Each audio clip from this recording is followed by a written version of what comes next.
Bienvenidos, estudiantes de Filosofía de la Religión, a este acercamiento académico al naturalismo, idealismo de la libertad e idealismo objetivo de Dilthey. En el índice temático veremos los datos biográficos, influencias, ciencias de la naturaleza versus ciencia del espíritu, psicología explicativa, psicología descriptiva y analítica, desarrollo de la vida psíquica, pensadores en lo que influyó Dilthey, cosmovisiones del historicismo filosófico. Datos biográficos. Dilthey nace en 1833 en Biebrich, Renania, actual Alemania. Es hijo de pastor protestante. Empezó estudiando teología en Heidelberg, pero su preocupación por la historia junto con su formación religiosa hicieron que fueran otras sus inquietudes. Llegó a Berlín alrededor del año 50. La pasión por la filosofía, confesaría Dilthey, nació cuando a los 16 años leyó la lógica de Immanuel Kant. Ocupó la cátedra de filosofía de la Universidad de Berlín entre 1882 y 1905. Influencias. Tenemos entonces a David Hume, asociacionista. Hume clasifica todas las percepciones de la mente humana en dos tipos. Primero, impresiones, que tendrán sensaciones, pasiones e emociones. Luego, ideas, que comprenderán imágenes opacas de estas en el pensamiento y en el razonamiento. Tenemos a Kant y el idealismo alemán. La repercusión directa más clara de la filosofía kantiana la encontramos en el llamado idealismo alemán, movimiento filosófico de la primera mitad del siglo XIX. Estos filósofos siguen a Kant en algunas de sus tesis principales, radicalizando sus planteamientos. Tenemos también a Schleiermacher con la hermenéutica. Este autor ya olvidado por aquel entonces. Él tendrá en cuenta la hermenéutica y a ella la definiremos como el arte de explicar, traducir o interpretar el conocimiento y arte de la interpretación sobre los textos para determinar el significado exacto de las palabras mediante las cuales se han expresado un pensamiento. La escuela hermenéutica puso mucho énfasis en que el intérprete puede emplear su capacidad de comprensión y penetración en combinación con el contexto cultural e histórico del texto abordado para así obtener el sentido original del texto.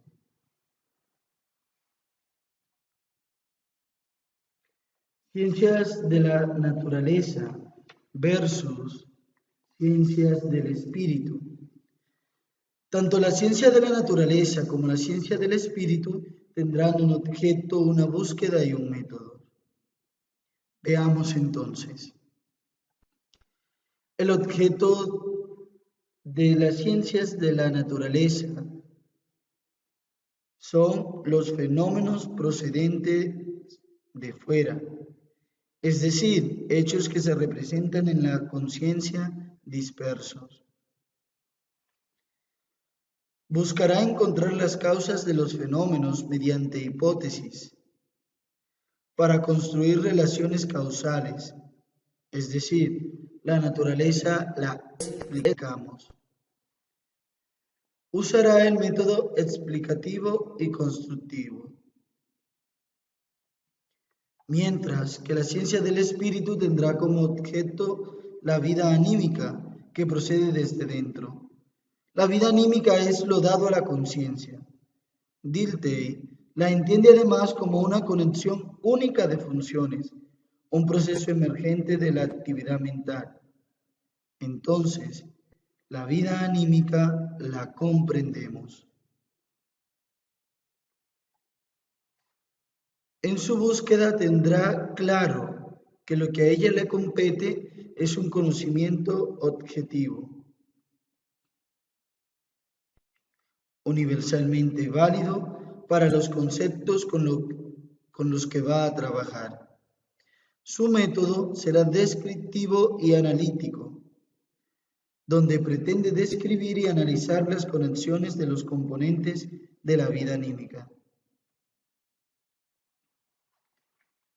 La psicología explicativa. Esta se sirve de las ciencias de la naturaleza, es decir, del método explicativo y constructivo. Parte de la hipótesis. No se pueden observar fenómenos psíquicos, solo sus consecuencias mediante la conducta. A partir de la conducta elaboraría hipótesis de las causas de los fenómenos que está estudiando para construir relaciones causales. La psicología explicativa es utilizada por el asociacionismo y el materialismo.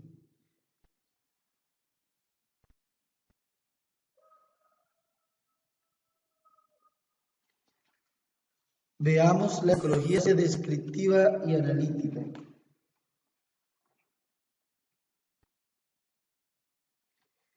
Esta psicología parte de la vida anímica. Tiene por objeto las regularidades en la conexión de la vida psíquica desarrollada. Toda conexión utilizada por la vida psíquica puede ser verificada mediante la percepción interna, la conciencia de un estado proceso, es decir, la percepción es complementaria. Y es la base de las ciencias del espíritu. Desarrollo de la vida psíquica.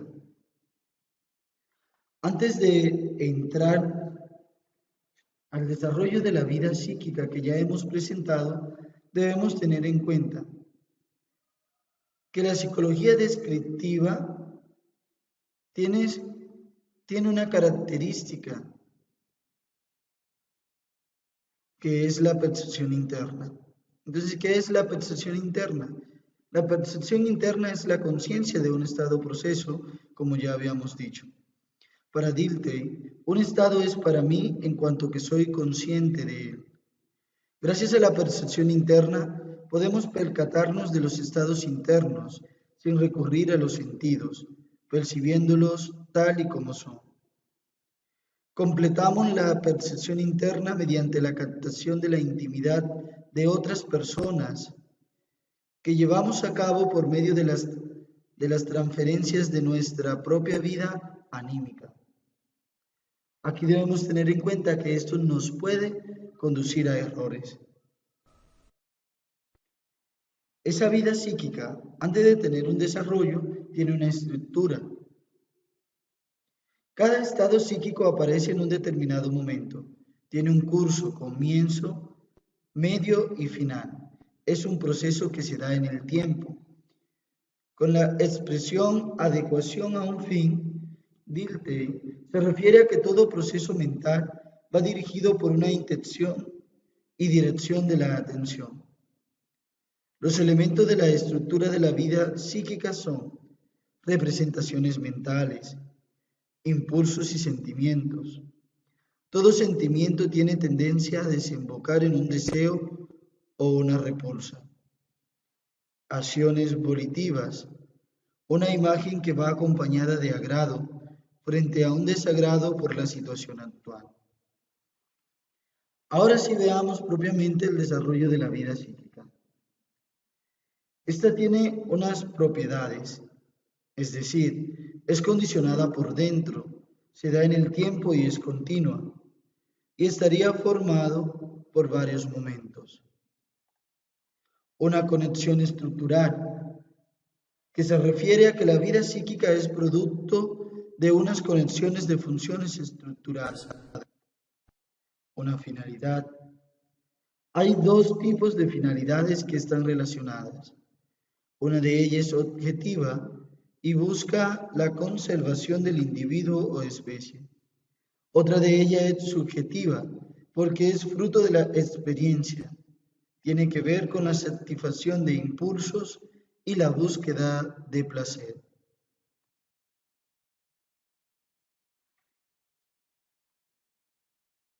Valor vital. Tiene que ver con la satisfacción de impulsos y la búsqueda del placer. Pero dice que solo lo vivido en el sentimiento tiene un valor para nosotros. Por lo tanto, toda la realidad de la vida es medida según su valor en el sentimiento.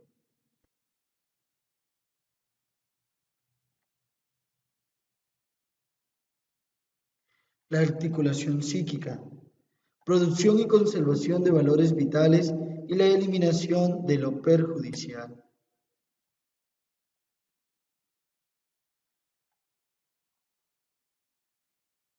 Procesos creadores, es decir, se crean nuevos valores.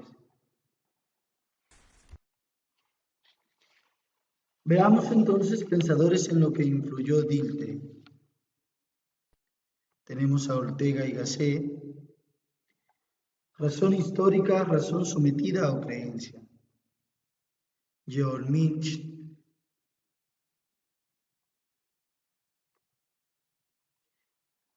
Ermanor Werner. Joachim Watch. Erich Rothacker. Esos fueron los pensadores en que influyó Dilthey desde el historicismo. Pero sobre todo en Ortega y Gasset, elaborará los conceptos del historicismo, donde Dilthey también, interpretado por Ortega y Gasset, desarrollará tres tipos de visiones.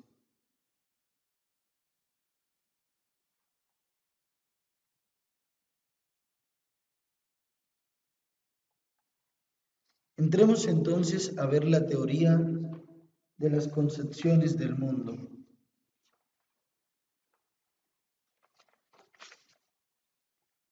Encontramos las religiosas que apelan a lo invisible para explicar lo que no se conoce. Es decir, aparece acá el hechicero y sacerdote como mediadores con lo invisible. La metafísica, la cual aspira a dirigir la sociedad humana a través del pensamiento. La poética pretende conocer la realidad, pero no es un saber universal y perdurable. Es fruto de una actitud más libre frente a la vida.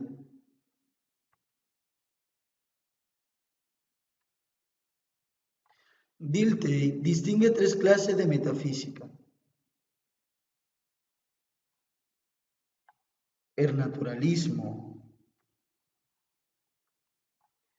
parte de la sensualidad y de la satisfacción de los instintos y deriva la conciencia de la materia. El idealismo objetivo. Lo individual se halla determinado por la totalidad. El sujeto queda envuelto en una simpatía universal. El idealismo de la libertad parte de la supremacía del espíritu sobre la materia. La conciencia es el tema central de este idealismo. En el naturalismo encontramos algunos pensadores. Está David Hume, Demócrito, Epicuro, Protágora, Hooke y los enciclopedistas, el materialismo moderno y Comte. En el idealismo de la libertad tenemos a Kant, Anaxágora, Sócrates, Platón, Aristóteles, Fichte y Verso. En el idealismo objetivo tenemos a Hegel, Heráclito, Parménides, los estoicos, Averroes, Leibniz, Spinoza, Scherling y Schopenhauer. Las tres visiones son irreductibles entre sí y muestran que la metafísica es al mismo tiempo imposible e imprescindible. Según Dilthey, en cada una de ellas hay verdad o parte de verdad.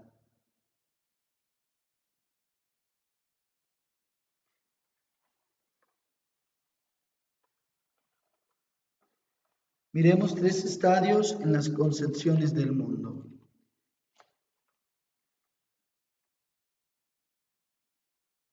Para entrar entonces a lo que es el proceso religioso como tal.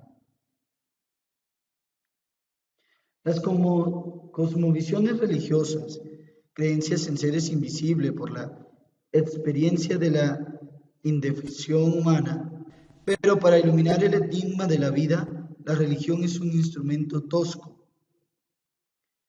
La cosmovisión poética, la obra de arte se separa de la acción y se eleva a expresión ideal de relaciones vitales. La poesía sacude la realidad y se entrega a la fantasía para comprender el significado de la vida. También parece insuficiente. La cosmovisión metafísica, organizadora de todos los saberes, pero existen diversos sistemas en claro antagonismo, naturalismo, idealismo de la libertad e idealismo objetivo. Primero, el naturalismo, sensualismo como teoría del conocimiento, materialismo y voluntad de goce. Es difícil hacer derivar la consecuencia de la materia. Idealismo de la libertad, con Kant, superioridad de lo espiritual sobre lo material, primacía del problema ético. El idealismo objetivo, monismo reconfortante y optimista, actitud contemplativa, estética y artística. El individuo se siente uno con todos los elementos de la creación, armonía universal de todo. Las tres visiones son irreductibles, pero la metafísica es imposible. No podemos afirmar ninguna de las tres. Es inevitable. Necesitamos algunas de ellas para afrontar la vida simultáneamente.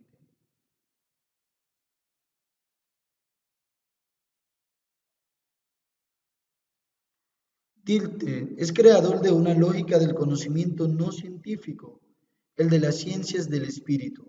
La comprensión es vital frente a la explicación científica.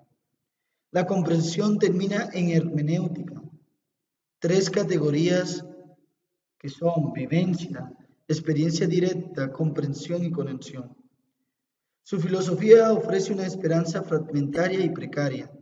Ni tenemos acceso al significado del todo, ni conoceremos el sentido de sus partes. No hay otro absoluto que la vida, temporal y caduca. Dilthey significa la aceptación serena de lo que la vida significa, imposibilidad de superar su inmanencia, pero mostrando las dificultades de aceptar su finitud. Dentro del proceso religioso, miremos algunos aspectos de la filosofía de la religión de Dilthey. Ciertamente, la gran maestra de Dilthey fue la historia. En ella vio desenvolviéndose en el espacio y en el tiempo, sobre todo en este último, el largo, penoso, pero seguro proceso de la vida humana. Lo que el hombre ha sido en la historia consta de aquí que le nazca a Dilthey como hijo de esta su profunda convicción, su dictum famoso. Lo que el hombre ha de ser, solo la historia nos lo dirá. Es aquí que vemos cómo su conclusión es filosófica sobre la religión, cristalizan en el fenómeno religioso y también en un estudio desapasionado, minucioso y por ende certero del proceso histórico. Por ello, la historia de las religiones y en particular la del cristianismo son los pedestales firmes sobre los cuales Dilthey hace descansar la armoniosa estructura de su filosofía de la religión.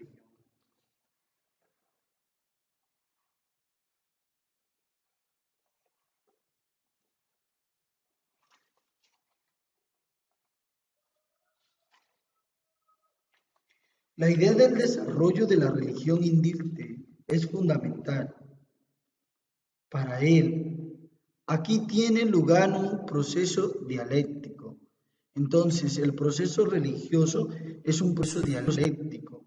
Y es por eso que dice, al cambiar constantemente la vida religiosa en su fluencia del pasado al futuro, manteniendo sin embargo en sus cambios lo pasado en medio de nuevas creaciones, se produce lo que nosotros designamos como desarrollo de la religión en la historia, una forma del cambio que encuentra su ley en la naturaleza del espíritu y su determinación en la historia, y añade seguidamente, esto constituye la materia para el estudio de la religión.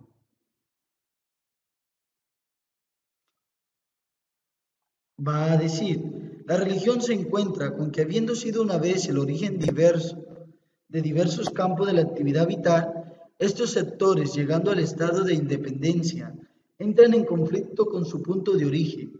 Es así que vemos cómo la vida secular, el arte, la literatura y la poesía, las ciencias y la filosofía hacen su irrupción rebelde frente a la religión, como fuerzas históricas independientes y reclaman su puesto en la vida de las naciones. Para Dilthey, el entendimiento es el enemigo natural de la religión. La razón es incapaz de comprender estas vivencias, pues las razones que la asisten son más bien las pascalianas, o sea, aquellas que brotan del corazón. Dilthey ve el arte y la poesía surgiendo en amplia medida de la religión. Para él también este es el caso con la filosofía, la cual se alía con las ciencias de la naturaleza al nacer estas. Observa Dilthey que es en los tiempos de la Ilustración cuando el odio mortal del secularismo contra la religión se pone más de manifiesto. En efecto, ahí está la historia que se lo está diciendo. En Grecia, en Roma, en el mundo maometano y luego en la cristiandad occidental, a partir del siglo XVII, se viven épocas de iluminismo en la que el conflicto de la razón y la fe es cosa que las caracteriza. Entonces, dice Dilthey, cuando la profundidad irracional de la religiosidad, de donde proceden sus poderosos efectos, fue regalada como engaño, como superstición, como vestigio de tiempos oscuros. Dilthey sostiene que el mundo antiguo solo tuvo vislumbre de la verdadera naturaleza de la religión y añade categóricamente, solo los pueblos modernos de Europa han abordado una investigación conexa, metódica y universal de la religiosidad. Según Dilthey, con el protestantismo se retorna a la religión de Cristo. Él sustancia así esta tesis. Locke, Lessing, Kant fueron los mentores de esta dirección. Descubrieron en el cristianismo un idealismo de la libertad y de la dignidad moral que partía de la autonomía moral de la persona y veía en la religión su relación con un ser moral supremo. Era como el esquema abstracto e intelectual de la relación viva de Jesús con Dios. Ante la incomprensión sufrida por la vivencia religiosa a manos de la Ilustración, Dilthey ve levantarse como reacción natural de defensa la mística católica de Port Royal, las sectas inglesas y luego las norteamericanas, así como el pietismo protestante alemán. Dichtel ve en todos estos movimientos un rasgo que le es común, esto es, un afán por vivir personalmente la interioridad de la religión. Es así como el hombre comienza a observar y estudiar sus propias experiencias religiosas. Es pues la experiencia religiosa el punto de partida para el estudio del espíritu religioso.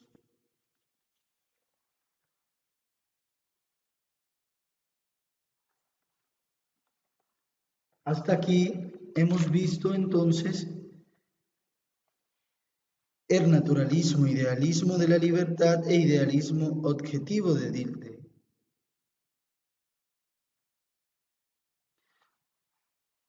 Este es un trabajo hecho en la Arquidiócesis de Villavicencio, Seminario Mayor Nuestra Señora del Carmen, Restrepo Meta, por Álvaro Luis Mendoza Sánchez, estudiante de Filosofía, quinto semestre, teniendo como tutor el reverendo Padre Luis Antonio Martínez Bosa.